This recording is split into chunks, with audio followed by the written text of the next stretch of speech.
신앙과 신학의 차이가 어떻게 되는지 아십니까? 신앙이라고 하는 것은 믿고 따르는 것을 말합니다. 신학은 하나님에 대한 연구를 뜻합니다. 신앙은 삶이고 신학은 배움입니다. 신앙은 따름이고 신학은 공부입니다. 우리는 신앙생활을 하고 있습니까? 신학생활을 하고 있습니까? 신앙이라고 하는 것은 하나님의 말씀을 듣고 그대로 살아가는 것을 신앙이라고 합니다. 얼만큼 우리가 많이 아느냐? 이것은 차후의 문제인 것입니다. 사실은 우리가 알고 있는 것만 행해도 충분히 은혜로운 삶을 살 수 있고 또 하나님의 인정을 받으며 살 수 있는 것입니다. 야고보서에 보면 하나님의 말씀을 듣고 그것을 삶에 적용하지 않는 것은 유익하지 못하다라고 말씀하고 있습니다. 로마서에 보게 되면 하나님께 율법을 듣는 자가 의인이 아니고 율법을 행하는 자라야 의롭다 하심을 얻을 수 있다라고 말씀합니다. 그러므로 사랑하는 여러분, 이 시간에 예배할 때, 기도할 때, 찬양할 때, 말씀을 들을 때 우리의 삶이 변화되는 쪽으로 나아가시기를 바랍니다. 신앙은 절대 유희가 아닙니다. 신앙은 관람이 아닙니다. 신앙은 관념이 아닙니다. 신앙은 실제인 것입니다. 그리고 그것을 통해서 하나님 앞에 서서 심판을 받게 되어 있는 거예요. 그러므로 우리 신앙생활을 제1순위로 생각을 해야 됩니다. 왜냐하면 하나님이 그렇게 정하셔서 하나님이 우리를 만드시고 하나님이 경배받기를 원하신다고 이사야서에 말씀하고 있습니다. 우리 인간의 제일 되는 목적은 오직 그를 영화롭게 하고 그를 찬송하는 것이라고 말씀하고 있습니다. 그것을 우리가 부인해도 이 지구에 있는 70억 인구가 이것을 부인해도 하나님의 말씀대로 돼요. 풀은 마르고 꽃은 시드나 하나님의 말씀은 영영이 서리라 하라. 이사야 선지자가 외친 거죠. 누가 그렇게 명령한 겁니까? 하나님이 말씀한 거예요. 그러므로 여러분, 이 시간에 내가 한 번 예배 드리는 것으로 만족하면 안 돼요. 새벽 예배도 드려야 되고 금요철 예배도 드려야 되고 수요 예배도 드려야 되는 것입니다. 그리고 하나님 앞에 우리의 믿음을 정돈하고 가꾸고 믿음으로 나가야 돼요. 왜? 신앙은 삶이기 때문에 그렇습니다. 신앙이 삶으로 연결되어지지 않는 그 신앙은 하나님이 보실 때 기뻐하지 않아요. 하나님이 기뻐하지 않는 종교 생활은 유익이 없는 것입니다. 그러므로 우리는 날마다 우리가 신앙생활 때 점검해야 될 것이 무엇이냐면 내가 말씀 안에 있는가, 말씀 따라 살아가고 있는가, 말씀이 우선인가를 생각해야 합니다. 그래야 하면 그것이 우리의 삶에 유익이 되는 것입니다. 그렇지 않으면 신앙은 액세서리로 끝나요. 그래서 우리는 신학 생활을 해서는 안 되고 신앙 생활을 해야 되는 것입니다. 종교개혁의 모토는 로마서 1장 17절입니다. 오직 의인은 믿음으로 말미암아 살리라. 그러니까 어느 순간에부터인가 우리는 뒤에 살리라는 빼놓고 믿음으로만 생각하는 거예요. 믿음으로 살아야 되는 거예요. 믿음으로 사는 것이 주님이 원하시는 거예요. 그게 개혁자의 정신인 것입니다. 믿음으로 살아내야 하는 것입니다. 이것은 사도 바울이 로마 교회에 편지하면서 가장 중요하게 생각하는 핵심이죠. 그런데 그것이 이미 650년 전에 하박국에서 하박국 선지자를 통해 하나님이 말씀하십니다. 무화과 나무에 열매가 없고 포도나무에 소출이 없으며 밭에 소출이 없을지라도 외양간에 송아지가 없을지라도 난 여호와로 인하여 즐거워한다. 그래서 오직 의인은 믿음으로 말미암아 산다, 그 말씀인 것입니다. 상황이 좋지 않고 형편이 나아지지 않고 여전히 내 안에 문제가 있을지라도 나는 오직 믿음만을 붙들고 산다, 그 말. 내가 즐거워하는 것은 뭐냐? 신앙이 가져다준 유익 때문에 즐거워한 게 아니고 신앙이 주는 부스러기 때문에 즐거워하는 게 아니라 우리의 신앙의 핵심 되신 여호와 하나님 예수 그리스도 그 분을 온전히 믿고 따르기 때문에 그 안에서 즐거워한다는 거예요. 우리가 이것을 붙들어야 돼요. 여러분, 이것을 기억해야 돼요. 그리고 이것을 놓쳤으면 회복해야 돼요. 한 걸음은 신앙생활하면서 계속 염증 납니다. 신앙생활을 한두 해 하는 것도 아니고 죽을 때까지 할 텐데, 천국이 있는 것은, 지옥이 있는 것은 어렴풋이 알고 교회를 완전히 등질 수는 없잖아요. 또 모태신앙이니까 습관적으로 교회 나와야 되고. 근데 하나님이 나의 삶에 무슨 영향을 미쳐요? 하나님이 나에게 미치는 영향이 아무것도 없는 거예요. 하나님이 안 미치는 게 아니에요. 우리가 우산을 쓰고 있으니까 비를 안 맞는 것이고, 우리가 마음을 닫으니 주님의 온기가 내 안에 들어오지 않는 것이고, 햇빛이 비쳤는데도 불구하고 내가 등을 돌려 햇빛을 등지고 있으니 그림자만 보이는 것이지, 하나님은 여전히 우리를 사랑하고 있어요. 그러므로 사랑하는 여러분, 이 시간에 마음을 활짝 열고 주님을 바라보시기를 바랍니다. 이 코로나 시대에 더욱더 우리는 정신을 차리고 깨어 근신해야 되는 것입니다. 그렇지 않으면 히브리서에 있는 말씀처럼 세상이 흘러 떠내려가는 거예요. 흘러 떠내려가면 어떻게 되는가요? 두렵고 떨림으로 너희 구원을 이루라. 두렵고 떨림으로 너희 구원을 이루라 말합니다. 하나님의 은혜는 이미 충분히 예수 그리스도 십자가를 통해서 완성되었습니다. 그러면 그 십자가를 붙드는 건 내가 해야 될 일이지, 그것까지. 밥상이 엄마는 다 차려줬어요. 먹는 건 내가 먹어야 될 거 아니에요? 주님의 은혜로 우리의 모든 삶을 책임져 주시겠다고, 기도 응답해 주겠다고 약속을 주셨고, 그가 채찍에 맞음으로 나음을 입었다고 말씀해 주셨고, 할 수 있거든요. 무슨 말이냐? 믿는 자의 능치 못함이 없다라고 말씀하셨고, 성경에 보니까 무리를 걷고 오병의 기적이 나타나고 하나님의 능력이 수없이 나타났음에도 불구하고 어찌하여 나에게는 그것이 미치지 못하는, 그것은 믿음의 문제지 하나님의 문제가 아닌 것입니다. 사랑하는 여러분, 이 아침에 여러분의 믿음의 눈을 뜨시기를 축복합니다. 똑같은 위험이 있지만 한 사람은 편안하게 앉아있고 한 사람은 호들갑을 떨어요. 게하시가 그랬죠. 도단성에 아랍 군대가 삥 둘러치니까 두려워서 뭐 벌벌 떨고, 선생님 큰일 났습니다, 우린 죽게 됐습니다. 그때 엘리야가 기도를 합니다. 하나님, 저 어리석은 종의 눈을 열어주세요. 눈이 딱 열리고 나니까 깜짝 놀라는 거예요. 세상에, 세상에. 저들과 함께한 자보다 우리와 함께한 자가 더 많구나.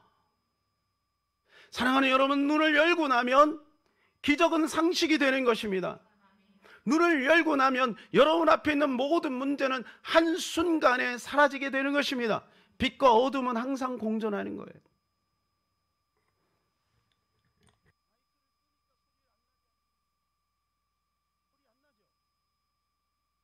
마이크 켜니까 소리 나죠? 여러분, 우리 마음에 성령이 쓰있지만 누르면 우리 가운데 빛이 임하는 겁니다. 여러분, 마귀에게 속지 마세요. 여러분은 하나님의 자녀인 것입니다. 우리는 하나님의 자녀인 것입니다. 우리는 하나님의 용사인 것입니다. 우리가 믿음으로 나가면 요단강이 갈라집니다. 홍해가 갈라집니다. 여리고가 무너지게 되어 있습니다. 어찌하여 두려워 떨고 있나요? 어찌하여 무서워하느냐? 풍랑이는 바다 가운데 예수님 말씀은 제자들에게 어찌하여 무서워하느냐. 예수님이 탄식을 합니다. 수없이 봤잖아요. 우리하고 다르죠. 눈으로 목도에 방금 전에 무슨 일이 있었습니까? 오병이요. 물고기 2마리야. 보리떡 5개로 5,000명이 넘고 12바구니가 남았어요. 그러면서 그들은 이야기하는 거죠. 와, 놀랍다. 와, 놀랍다. 김사홍, 박사홍이 와서 얘기해. 야야, 너 이거 대단하다. 야, 니네 선생님 대단한데? 분명히 방금 그랬잖아요. 그는 풍랑이 있는 바닷가에서 무서워 벌벌벌 떠는 거예요. 여러분, 물론 우리 안에는 엘리야 같은 속성이 있어요. 엘리야 같은 속성. 850대 1로 싸워서 승리했음에도 불구하고 그 이세벨의 한마디 때문에 무서워 벌벌 떠는 주님이 찾아가서 그의 마음을 위로하죠. 그런데 하나님의 음성이 어디에서 들립니까? 번개 가운데, 우레 가운데, 지진 가운데 들리는 것이 아니라 하나님의 음성은 세미하게 들립니다.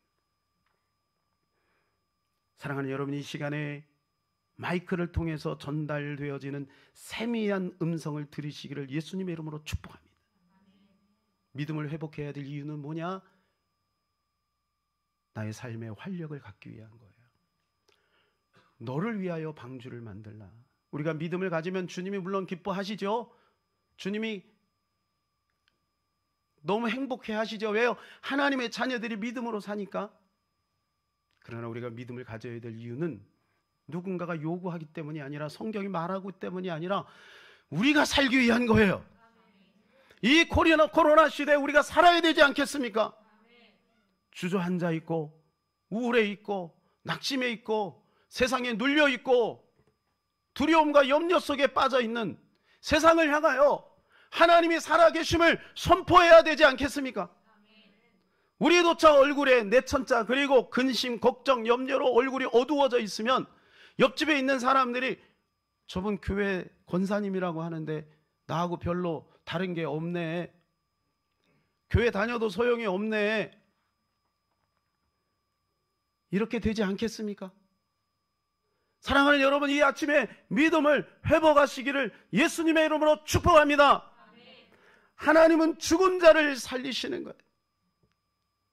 나는 부활이요 생명이니 네가 살았을 때 나를 믿으면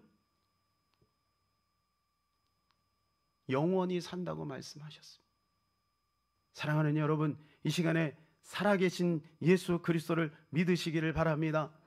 주님은 지금도 여기에 살아 계십니다. 그 주님을 온전히 바라보시기를 바랍니다. 주께서 역사하시는 것이죠. 믿음으로 산다는 것이 무엇일까요? 믿음으로 산다는 것은 2가지 의미가 있습니다. 그것은 보이는 현실로 사는 것이 아니라 보이지 않는 믿음으로 사는 것이죠. 또 한 가지는 불가능을 가능케 하는 것입니다. 이게 믿음으로 사는 2가지. 우리는 믿음으로 산다라고 할 때 기적만을 바라보고 굉장히 쇼킹한 것들만 바라보므로 믿음을 포기하지만, 사실은 믿음은 여전히 우리의 삶 가운데 작용하고 있는 거죠. 저와 여러분이 코로나임에도 불구하고 믿음을 지키기 위해서 몸부림치고 말씀과 기도 속에 머물러 있는 그 자체가 이미 우리는 믿음이 있다는 증거인 것입니다. 사랑하는 여러분, 믿음은 하나님에게로부터 오는 것이고 그 믿음을 우리가 붙들고 나갈 때 그 믿음은 증대될 것이고 그 믿음은 활성화될 것입니다. 오늘 본문에는 2사람이 나옵니다. 에레미야와 에벤멜렉이 나옵니다. 에레미야는 아마 여러분들이 잘 아실 거예요. 눈물의 선지자. 근데 에벤멜렉은 아마 굉장히 생소할 겁니다. 그런데 오늘 본문의 말씀에 보게 되니까 하나님께서 에레미야에게 에벤멜렉에 가서 나의 말을 전하라라고 말을 합니다. 에벤멜렉이라고 하는 지극히 한 사람을 향해서 대선지자 에레미야가 가게 되죠. 에레미야는 군중에게, 왕에게 그렇게 복음을 전하는 사람이지 지극히 개인에게 전하는 사람이 아니에요. 그런데 특별히 에벤멜렉에게 찾아간 이유가 뭘까요? 그것은 바로 이것 때문에 그렇습니다. 18절 우리 다 같이 한번 읽어볼까요? 내가 반드시 너를 구원할 것인즉 내가 칼에 죽지 아니하고 내가 노력물같이 내 목숨을 얻을 것이니 이는 내가 나를 믿었음이라 여호와의 말씀이니라 하시더라. 그가 믿음으로 살았기 때문입니다. 여러분, 우리가 믿음으로 살면 하나님께서 여러분 개인에게, 여러분의 개인 가정에게 하나님의 귀한 생명의 복음을 직접 전하시는 거예요. 왜 에벤멜렉에게 이렇게 믿음으로 살았다고 칭찬을 할까요? 그것은 뭐냐 하면 이 에벤멜렉이 38장에 아주 귀한 일을 행했기 때문에 그래요. 에레미야 선지자가 나라가 망한다라고 계속해서 선포합니다. 여러분, 나라가 망한다라는 소리가 듣기가 좋겠습니까? 안 좋죠. 만약 누군가가 자꾸 방송에서 우리나라가 망합니다, 우리나라가 망합니다 이렇게 얘기를 하면 뭐 좋아할 사람은 없어요. 저도 굉장히 기분이 나쁠 거예요. 당연히 그 당시에 많은 신하들이 에레미야 그 소리를 듣고 기분 나빠하는 거죠. 그래서 왕에게 나가서 이야기하면 고발합니다. 왕이시여, 영모죄를 졌나이다. 저게 어떻게 감히 나라가 망한다고 합니까? 저를 죽여버리십시오 라고 얘기를 합니다. 그때 시드기야 왕이 너희에게 있지 않니? 너희들이 알아서 해라. 그때 당시에 시드기야 왕은 우리나라의 조선 말기의 고종 황제와 비슷했어요. 실권이 없고 힘이 없는 무능한 왕이죠. 바벨론의 망하기 직전의 왕입니다. 그러더니 그들이 에레미야를 참아 죽이지 못하고 깊은 구덩이 속에 가둬버렸어요. 진창입니다. 날씨가 춥습니다. 먹을 게 없습니다. 마실 물이 없습니다. 거반 죽게 되었죠. 그 소식을 에벤멜렉이 들은 거예요. 이 에벤멜렉은 구스인입니다. 구스는 에디오피아, 아프리카죠. 그런데 어떻게 하다 유대까지 와서 신하가 됐는데 그가 에레미야를 살려내는 거예요. 뭐 이거 대단한 일이 아니죠. 그때 당시에. 왜? 분위기가 지금 다 이쪽으로 돌아선 거예요. 근데 에벤멜렉만 용기를 가지고 담대하게 하나님 편에 서서 주님의 의를 행하는 거죠. 하나님이 그걸 보신 거예요. 사랑하는 여러분, 우리가 믿음으로 살고 있을 때 주께서 그걸 보고 계신 거예요. 죄송한 말씀이지만 믿음으로 안 사는 것도 보고 있어요. 그러므로 우리는 믿음으로 살아서 에벤멜렉처럼 주님께 인정받는 역사가 있기를 축복합니다. 오늘 18절 말씀해 보게 되니까 내가 노량물같이 내 목숨을 얻을 것이니 라고 했는데, 이 노량물이라고 하는 것은 전쟁에서 상대편을 이기고 나서 전리품으로 가지고 오는 거예요. 지금 다 죽게 되었어요.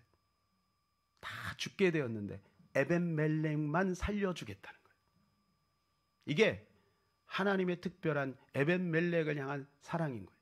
자, 지금 현실적으로 보면 이런 겁니다. 코로나 때문에 힘들어요. 어려워요. 여러 가지로 힘들어요. 그죠? 여기저기서도 난리죠. 직장을 잃고 또 소상공인들 힘들고 교회도 힘들고 그렇죠. 그러나 이 가운데 믿음으로 사는 그 사람에게 주께서 위로하시는 거예요. 내가 너와 함께 하리라. 다 죽어도 너는 죽지 않을 거야. 내가 네 목숨은 살려줄게. 네 가정은 지켜줄게. 너의 사업은 내가 보존해 줄게. 너의 교회를 부흥케 할게. 저는 그것을 믿습니다. 하나님이 하실 것을 믿습니다. 하나님이 저와 여러분을 책임져 인도해 주실 것을 믿습니다. 여러분, 그 믿음을 가지시기를 축복합니다. 믿음으로 살면 그렇게 되는 거예요.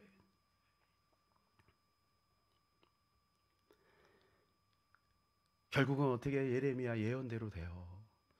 그래서 BC 586년에 남유다가 망하고 치욕스러운 70년의 포로 생활을 하게 되죠. 하나님의 말씀대로 이루어지는 것입니다. 자, 우리는 오늘 이 아침에 두 가지 믿음에 대해서 한번 살펴보려고 하는데, 첫 번째는 하나님을 믿는 믿음을 가져야 한다는 거예요. 여러분, 이게 당연한 말 아니겠습니까? 우리가 하나님 믿으니까 왔죠? 그러나 우리 한번 정말 우리 자신을 돌아봐야 돼. 내가 정말 하나님 믿는가? 내가 정말로 하나님 믿는가? 여러분, 우리 하나님 믿어야 될 줄로 믿습니다. 하나님의 살아계심을 믿고 내가 그분을 찾으면 응답하시고 상 주시는 이심을 우리는 진짜로 믿어야 할 줄로 믿습니다. 하나님을 믿어야 돼요. 믿음이 없이는 하나님을 기쁘시게 할 수 없다 그랬어요. 우리는 마틴 루터에 대해서 이렇게 기억하고 있을 겁니다. 그의 이미지는 매우 저돌적이고 도전적이고 그리고 굉장히 용기가 있는 사람이다. 아마 흔들림이 없는 사람이다. 이렇게 기억을 하고 있을 겁니다. 그런데 마틴 루터의 기도라고 하는 책에 보게 되면 그는 매우 인간적이고 작은 것에도 쉽게 동요하는 사람임을 알 수가 있어요. 그의 기도의 내용을 보게 되면 굉장히 거국적인 기도를 올린 게 아니라 아주 사소한 것 가지고 씨름하는 장면들이 많이 나옵니다. 예를 들자면 이런 거예요. 이웃에 대한 미움, 미래에 대한 두려움, 종교개혁을 일으키면서 하나님 편에 섰는데도 불구하고 한 점 희망도 보이지 않는 그 상황 가운데의 고뇌, 불안한 심정, 심지어는 아무리 기도해도 응답이 없는 상황 속에 자기 확신이 막 흔들리는 그런 상황, 이런 것들에 대한 기도예요. 오늘날 우리도 그럴 수 있겠죠? 그죠? 우리도 그런 아픔이 있겠죠? 그런 고통이 있겠죠? 스크루테 편지를 제가 요즘에 읽으면서 진짜 믿음이 무엇이고 마귀는 우리의 믿음을 어떻게 공격하고 있는지에 대해서 살펴봅니다. 그리고 우리 안에 숨어있는 쓴뿌리, 우리 안에 있는 가시들, 제 안에 있는 가시들, 이런 것들을 보게 돼요. 마귀의 자격으로 인해서 뿌리를 이미 살짝 내리고 있는 저의 믿음 없음을 보게 돼요. 그런데 참 감사한 것은 뭐냐면 마귀가 괴로울 때가 언제인지를 보면서 제가 소망을 가졌어요. 여러분, 마귀가 우리를 바라보면서 괴로울 때가 있어요. 언제인지 아십니까? 마귀를 놀려주시기를 바랍니다. 어떻게 놀려주느냐? 메마른 사막을 가는 것처럼. 우리가 처음에 예수님 믿을 때는 막 응답이 많아요. 막 좋은 일도 있고요. 뭐가 번쩍번쩍하죠. 그래서 처음에 교회 나오신 분들 보면 간증거리가 막 넘쳐요. 근데 시간이 지나면 지날수록 주님이 반응이 없으세요. 주님이 취미생활 침묵하시네요. 아무런 응답도 없고 아무리 기도해도 그럴 때가 있어요. 그때 하나님 앞에 매어 달려 꾸준히 기도 생활할 때 마귀는 두려워한다는 거예요. 마귀는 우리를 보면서 무서워 벌벌 떤다는 거예요. 사랑하는 여러분, 마귀를 두려워하게 합시다. 마귀를 무서워하게 합시다. 그때요, 이 지역에 빛이 임하기 시작하는 거예요. 루터가 그런 고민을 한 거예요. 우리하고 똑같은 고민이죠. 그걸 종교개혁을 일으킬 때 얼마나 그 결과적으로는 대단한 일입니까? 종교개혁 500년이 지나면서 우리는 마틴 루터에게 얼마나 감사합니까? 만일에 마틴 루터가 없고 종교개혁자들이 없었다면 지금도 우리는 사제 안에서 성경도 제대로 못 보면서 우리는 거짓 것에 속아서 고통을 당하고 있을 거라고요. 그러니 얼마나 대단한 사람이에요. 그러나 그도 여전히 메마른 광야, 메마른 사막길을 가면서 고통 속에서 신음하고 있는 그의 모습을 보게 되는 거죠. 그러나 그는 포기하지 않아요. 그리고 때로는요, 믿음을 사용해요. 대단한 믿음을 사용해요. 1540년 그의 친구이자 동료, 함께 종교개혁을 익히고 같이 동역했던 동역자 미코니우스라고 하는 친구가 있는데 이 친구가 죽을 병에 걸린 거예요. 그래서 마지막으로 루터에게 편지를 한 장 보냅니다. 어이 친구, 나 이제 죽게 되었네. 이제 작별 인사를 하는 거죠. 근데 루터는 그 편지를 받고 그에게 용기 있는 편지를 보내는데 미키니우스가 그 편지를 받고 그 자리에 벌떡 일어나요. 내용은 이렇습니다. 하나님의 이름으로 명하노니 자네는 죽지 말고 살아야 하네. 교회 개혁을 위해서 내게는 아직도 자네의 힘이 절실히 필요하기 때문이야. 주님은 결코 자네가 죽었다고 내게 말씀하지 않으실 테고 나보다 자네를 더 오래 살게 하실 것이라. 나는 이를 위해서 기도한다네. 이것이 내 뜻이며 이러한 내 뜻은 이루어질 것이라고 확신하네. 나는 오직 하나님의 이름을 영화롭게 하기를 소원하고 있기 때문이지.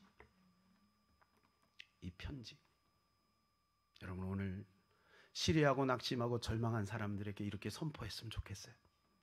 저도 감히 여러분들에게 선포합니다. 하나님은 여러분의 모든 질병을 치유하실 줄로 믿습니다. 여러분의 가정에 풍요를 가져다주고 회복을 가져다주고 이 코로나임에도 불구하고 하나님의 살아계신 증거가 나타나게 될 줄로 믿습니다. 주님은 이 교회를 부흥케 하시고 이 지역의 등대 역할을 감당케 하실 줄로 믿습니다. 왜? 하나님이 영광을 받기를 원하시기 때문에 주님은 그렇게 하실 것입니다. 사랑하는 여러분, 힘들고 어려울 때일수록 더 힘을 내시기 바랍니다. 에벤멜렉처럼 다 돌아서도 믿음을 가지고 끝까지 승리하는 저와 여러분 되시기를 축복합니다. 두 번째는 다 틀린다고 해도 하나님이 옳다고 하면 그거 따라가는 것이 믿음이라는 것이죠. 사회적 분위기가 하나님이 없는 것처럼 오히려 하나님을 대적하고 하나님을 반대하고 성경의 가치를 무너뜨리고 하는 그러한 것들이 점점 득세하면서 그것들이 유엔에서 막 아예 동성애 차별금지법을 통과시켜 우리나라에게 막 겁박을 하고 이럴 때일수록 우리는 진리는 한 줄기 빛처럼 아주 얕게 비춰지지만 그것이 진리인 것이 확신된다면 우리는 굴하지 말고 믿음을 가지고 나아가야 될 것입니다. 에비멜렉은 그 모습을 가지고 있었던 거예요. 그때 하나님이 그걸 지켜보시고 에비멜렉에게 찾아가서 위로하는 거예요. 다 죽을 거야. 나중에 시드기야는 눈이 뺏기고 그 아들은 자기가 보는 앞에서 그 자리에서 처형을 당하지. 나라가 빼앗기고 비참한 최후를 당하지만 하나님이 믿음의 사람 에비멜렉은 보존하시는 거예요.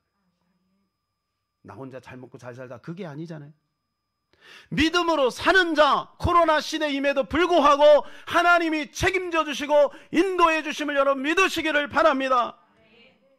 하나님은 그렇게 하십니다. 성경에 보게 되면 어려운 위기 가운데 있을 때마다 하나님이 믿음의 사람들을 세우는 것을 보게 돼요. 그 대표적인 사람이 모르드게와 에스더입니다. 다 권력에 눈이 멀어서 다 절을 할 때 하만의 그 권세 아래 다 불복하고 비굴해지고 그리고 하나님을 믿는 백성들도 다 신사참배하듯 그렇게 다 넘어질 때 모르드게는 끝까지 믿음을 지켜요. 그리고 자기가 유다인임을 당당히 이야기하자 민족 말살 정책이 벌어지죠. 그때 에스더와 함께 죽으면 죽으리라 기도하죠. 우리는 그 에스더서를 읽으면서 한편의 드라마를 보는 것처럼 영화를 보는 것처럼 희열을 느껴요. 여러분 오늘도 우리가 믿음으로 살면 마지막 순간에 역전하시는 능력의 하나님을 여러분 믿으시기를 바랍니다. 하나님은 그렇게 하셔요. 끝까지 가야 돼요. 끝까지 가야 돼요.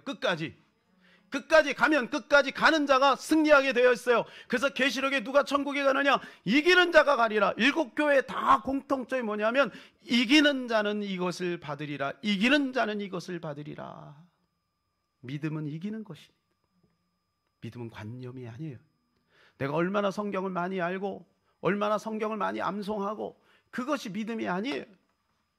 믿음은 얼마나 내가 찬송할 때 눈물을 많이 흘리느냐, 그것이 믿음이 아니에요. 믿음은 메마른 곳에도 흔들리지 않는 거예요. 하나님을 신뢰하는 거예요. 주님을 선포하는 거예요. 그게 믿음인 것입니다. 김진호라고요. 혹시 아십니까? 장애인이죠. 장애인. 자폐 장애인이에요. 유복한 가정에서 의사의 아들로 태어났어요. 근데 돌까지는 아무런 증상이 없었는데 돌이 지나면서부터 점점 이상한 증상이 나타나기 시작하는 거예요. 엄마가 그것을 발견했어요. 아무리 몸부림쳐도 치료가 안 되는 거예요.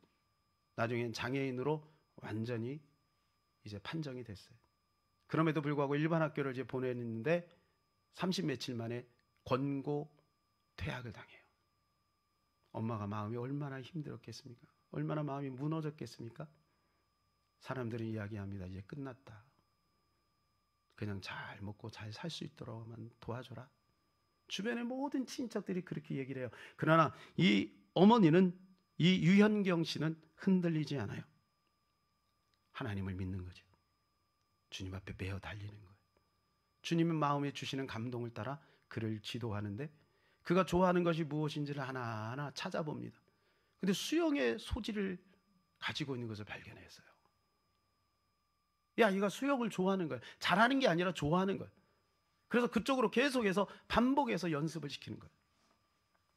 근데 자폐 증상이 있는 사람이 강점이 뭐냐면요, 한번 반복해서 연습이 딱 되면요, 거기에 굉장한 힘을 발휘해요. 그럼 결국 어떻게 했냐면 비장애인 경기에 나가서 세계 신기록 보유자가 돼요. 아직도 그가 가지고 있는 세계 신기록의 그 기록을 못 깨요. 우리나라의 유일하게 세계 신기록의 보유자입니다. 과거에 손기정 씨가, 할아버지가 세계 신기록을 땄지만 이미 그건 다 깨졌잖아요. 근데 그가 지금 세운, 수영계에서 세운 그 기록을 아직도 못 깨고 있대요. 그러나 이 어머니 유영경 씨는 굉장히 많은 순간순간마다 좌절하는 순간이 있었대. 철야기도 마치고 딱 돌아오면 이 아이가 막 이상한 짓을 하면은 마음속에 자기도 모르는 사이 저 아이가 없으면 좋겠다, 그런 생각이 수십 번 들더라는 거죠. 우리가 믿음이 있는 것 같지만 연약하죠. 흔들리죠. 아브라함도 그랬고, 그때 어느 날 하나님 앞에 부여잡고 기도를 하는데 주께서 이런 마음을 주시더래요. 딸아, 내가 진호를 진심으로 사랑하느냐? 그 이야기를 듣고 그 엄마는 그 자리에 엎드려 대성통곡을 하는 거예요. 나중에 그 어머니 유영경 씨는 이렇게 고백을 합니다. 저한테 아들은 스승입니다. 나를 비춰보는 거울이고요, 하나님의 마음을 느끼는 보배로운 존재이지요. 여러분, 저와 여러분들에게 다 문제가 있어요. 진호 같은 문제거리가 있어요. 어떨 때는 그게 없으면 좋겠어요. 그게 사라지면 좋겠죠. 그러나 우리는 이 어머니처럼 그렇게 고백할 날이 분명히 올 겁니다. 그가 저의 스승입니다. 그가 나의 보배입니다. 여러분, 믿음의 사람은요, 포기하지 않아요. 믿음의 사람은 끝까지 가는 거예요. 그래서 히브리서 11장 6절에 이렇게 말씀해 주고 있어요. 시작. 믿음이 없이는 하나님을 기쁘시게 하지 못하나니 하나님께 나가는 자는 반드시 그가 계신 것과 또한 그가 자기를 찾는 자들에게 상 주시는 이심을 믿어야 할지니라. 그가 계십니다. 그리고 또 상을 주십니다. 여러분, 기억하셔야 돼요. 주님이 존재하는 것을 믿으면 반드시 상이 와요. 상이 와요. 자기 아들을 아끼지 아니하시고 우리를 위하여 그 목숨을 내어주신 이가 어찌 그 아들과 함께 우리에게 모든 것을 주지 아니하시겠니? 로마서 8장 32절 기억하세요. 십자가 안에는 응답도 함께 있는 겁니다. 십자가 안에는 치유도 함께 있는 겁니다. 십자가는 단지 영혼 구원만 이루는 것이 아니에요. 여러분의 모든 삶의 문제도 그 안에 다 있어요. 이것은 이제 다음 주에 좀 집중적으로 살펴보기를 원합니다. 저는 히브리서 11장 이 믿음의 장을 보면서 묵상하면서 깨달은 게 있는데, 여기 보니까 16명의 믿음의 사람이 쭉 등재되고 있습니다.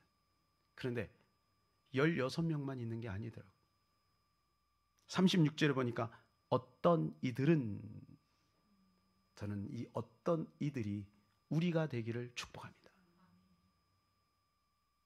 그 유명한 사람, 뭐 바락, 삼손, 아브라함, 이삭, 야곱, 감히 우리가 그들을 어떻게 쫓아갈 수 있어요? 그러나 우리가 어떤 이들은 될 수 있어요. 어떤 이들은 될 수 있어요.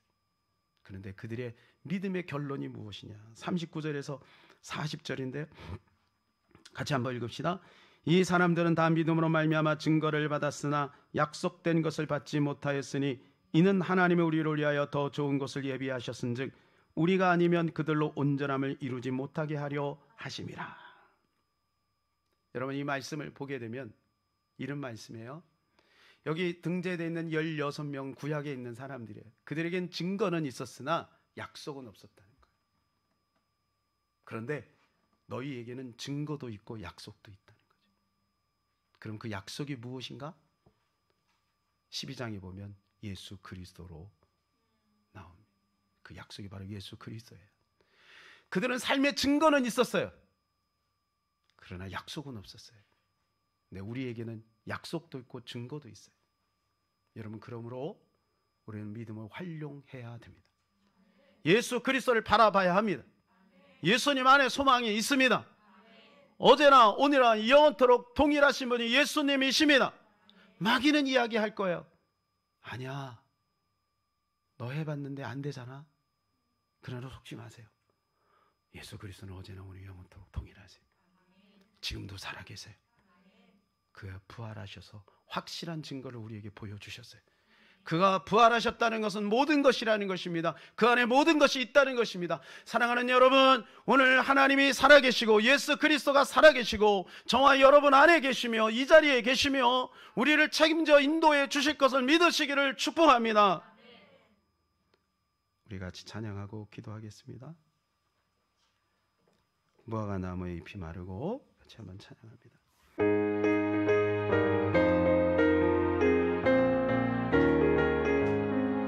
무화과 나무 잎이 마르고 포도 열매가 없으며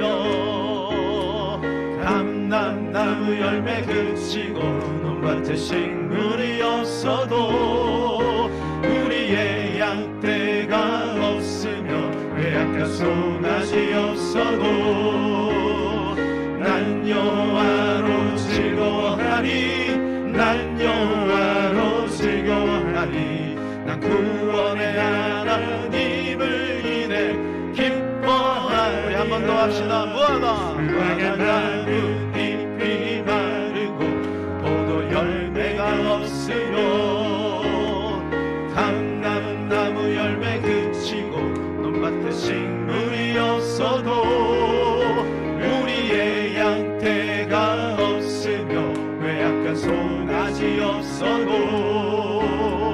난 여호와로 즐거워하리 난 여호와로 즐거워하리 난 구원의 하나님을 인해 기뻐. 우리 한 번 더 합시다.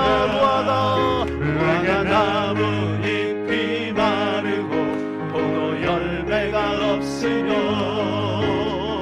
감람나무 열매 그치고 논밭에 식물이 없어도 우리의 양떼가 없으며 외양간 송아지 없어도 난 여호와로 즐거워하리 난 여호와로 즐거워하리 난 구원의 하나님을 인해 기뻐하리라. 하박국 선지자가 이것을 깨달을 때 얼마나 많은 고뇌가 있었겠어요? 얼마나 많은 시행착오가 있었겠으며 얼마나 많은 갈등이 있었겠습니까? 그러나 하박국 선지자가 이것을 깨닫는 순간 그 어떤 철학자가 외친 것처럼 유레카 했을 거예요. 야, 놀랍다. 야, 놀랍다. 여러분, 믿음으로 산다는 것은 엄청난 것입니다. 믿음은 선택이에요. 믿음으로 살 것인가? 불신앙으로 살 것인가? 이건 선택이에요. 믿음으로 살면 소금쟁이가 무리를 띄는 것처럼 문제하고 붙어있는 것 같으나 문제를 초월하는 거예요. 그러나 믿음을 놓치게 되면 그 안으로 빠져드는 거예요.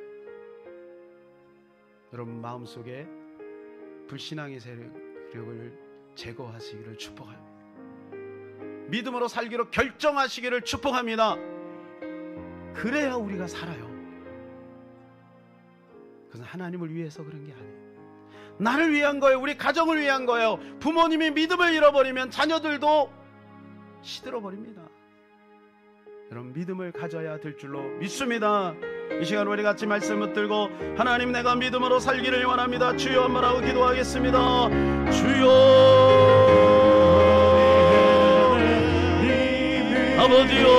아버지 인도하여 주시옵소서. 하나님 이 시간에 믿음으로 살기를 원합니다.